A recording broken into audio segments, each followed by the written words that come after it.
En estos devocionales diarios, bíblicos, claros en lenguaje sencillo, hoy vamos a ver qué tiene que ver la diabetes con la expansión de la religión cristiana en el primer siglo.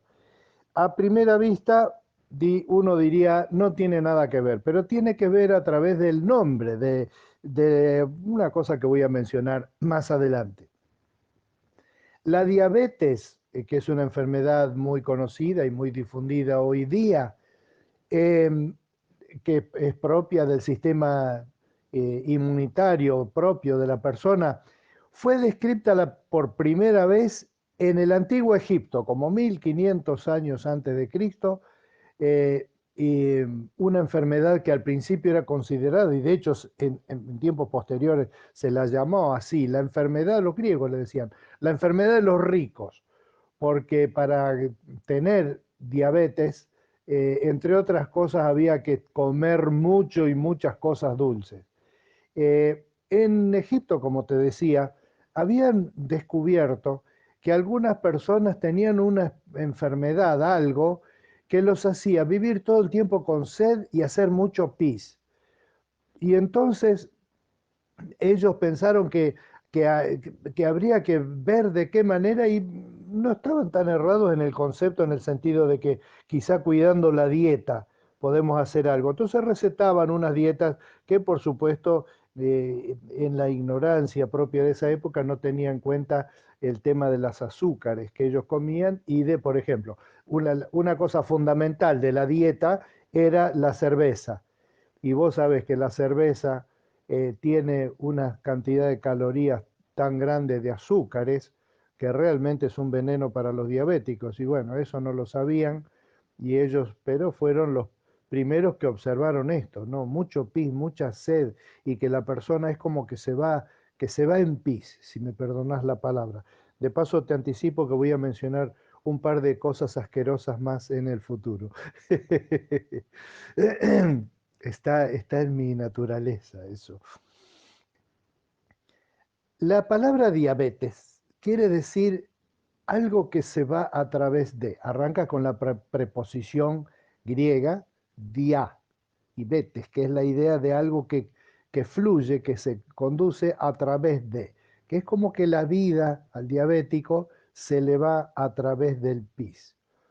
La primera referencia más acertada a la diabetes y que de hecho le da el nombre fue de un médico que se llamaba Aretos de Antioquía, lo que ahora es Turquía, que nosotros tuvimos con mi esposa el gusto de conocer esa zona y ver la milenaria historia que tiene. En el año 130 más o menos de la era cristiana, llamó a esta enfermedad por primera vez con ese nombre, diabetes.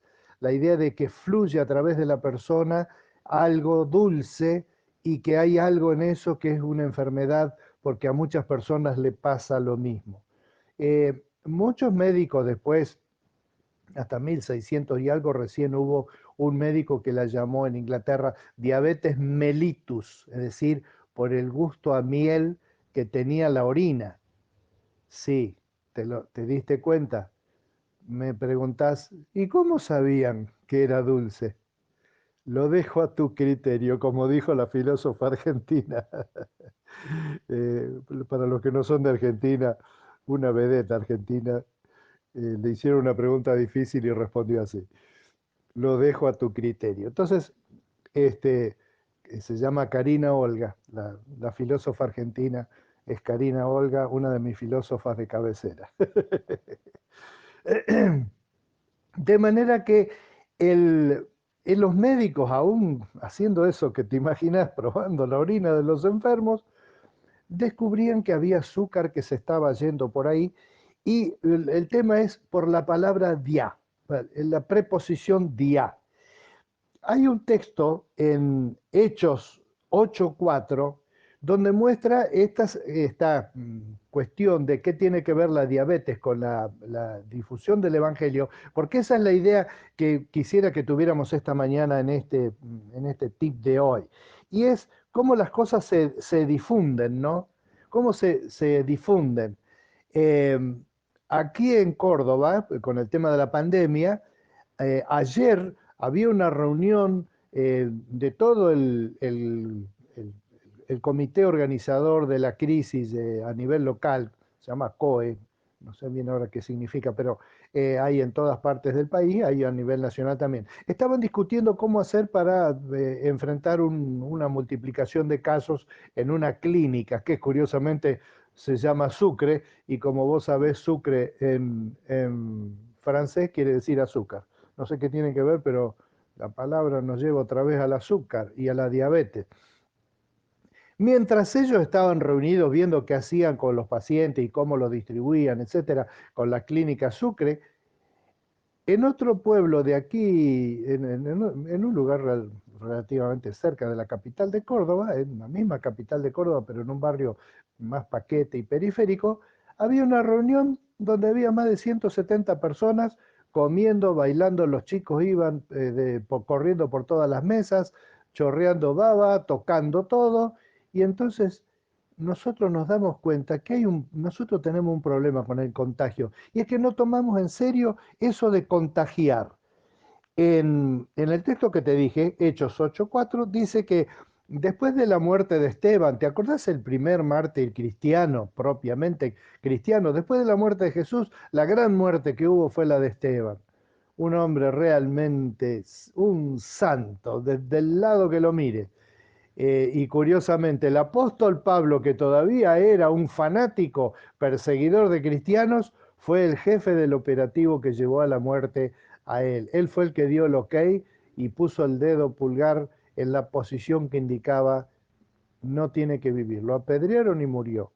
Y después de esa persecución, entonces todo el mundo se sentía con la obligación de pegarle a algún cristiano, y entonces los cristianos de Jerusalén empezaron a salir de Jerusalén. Ese es el fenómeno que quería compartirte hoy, que los cristianos, pese a que Jesús, antes de ascender al cielo, les dijo, vayan por todo el mundo predicando el Evangelio, se quedaron en Jerusalén. Y fue la persecución lo que hizo, como alguien que patea un hormiguero, desparramar a esos cristianos por todos lados que iban infectando, si me permitís usar la palabra, a través de todos los lugares donde iban. Es lo que dice acá. Dice, así que los creyentes que se esparcieron predicaban la buena noticia acerca de Jesús a donde quiera que iban. La palabra esparcieron es la palabra que tiene connotaciones tristes, ¿eh?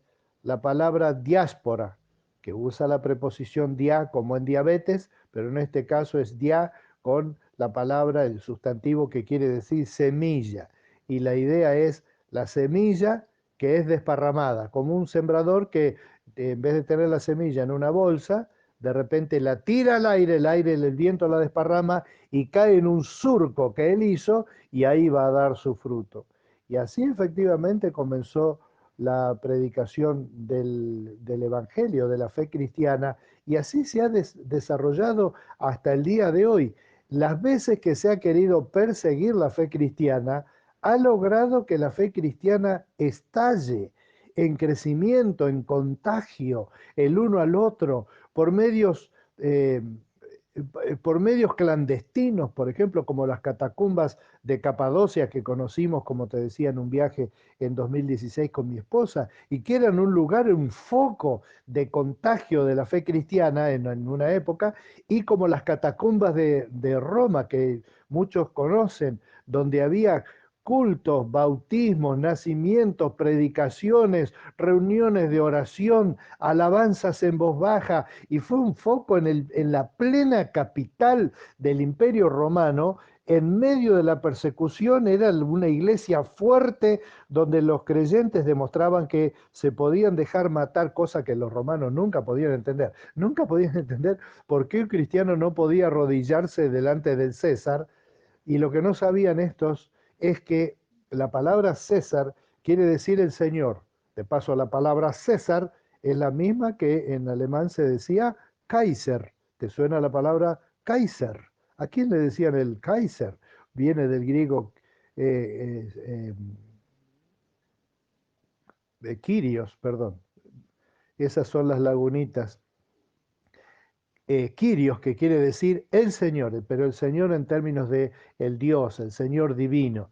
Y ningún cristiano va a reconocer a nadie con ese título de Señor que no sea al mismo Señor Jesucristo. Qué bien ganado se tiene ese título. Así que la diabetes y el cristianismo tienen algo en común, la dia. Dice, así que los creyentes que se esparcieron, diáspora, dice que predicaban la buena noticia a donde quiera que iban. Y ese a donde quiera quiere decir, otra vez usa la palabra, usa la preposición dia, que quiere decir un surco abierto por la persecución o por lo que fuera. Conclusión, así como la fe cristiana se disemina a través del contagio, no a través del razonamiento, a través del contagio. Hay un contagio positivo y hay un contagio negativo. Así nosotros hoy podemos contagiar, de hecho, contagiamos cosas. No, el contagio no tiene que ver con que vos quieras contagiar, aunque hay gente que puede ser que lo quiera hacer, pero la pregunta no es qué querés contagiar, sino qué contagias vos, qué contagio yo. Me lo pregunto, me lo acabo de preguntar antes de hablar esto, lo hago siempre con un poco de temor. ¿Qué contagio yo? ¿Contagio alegría? ¿Contagio malas noticias? ¿Contagio felicidad? ¿Contagio mi depresión? ¿Contagio enfoques positivos? ¿Contagio enfoques sombríos y negativos? ¿Qué contagio yo? ¿Contagio que confío en Dios y entonces eso lo contagio? ¿O contagio que en realidad soy de la religión cristiana, pero estoy muerto de miedo, la verdad, con todo lo que pasa? Y contagio el miedo. ¿Qué es lo que contagio? Y me gustaría que pensáramos esta mañana juntos eso, ¿no? ¿Qué es finalmente lo que contagia mi vida? Y espero que contagiemos buenas cosas y no enfermedades de muchos tipos. De paso, no estaremos contagiando el virus, de paso, ¿no? Nosotros con eso de, bueno, no importa, por una vez que me abrazo con alguien no pasa nada, hoy Dios quiera que no contagie el coronavirus tampoco. Bueno, que Dios te bendiga, que tengas un hermoso día hoy y espero haberte contagiado una dosis muy pequeñita de que cuando todo esto salga, nosotros vamos a haber sido inmunizados de los que ahora nos ha contagiado y que de la fe nos hemos contagiado y hemos contagiado a otros.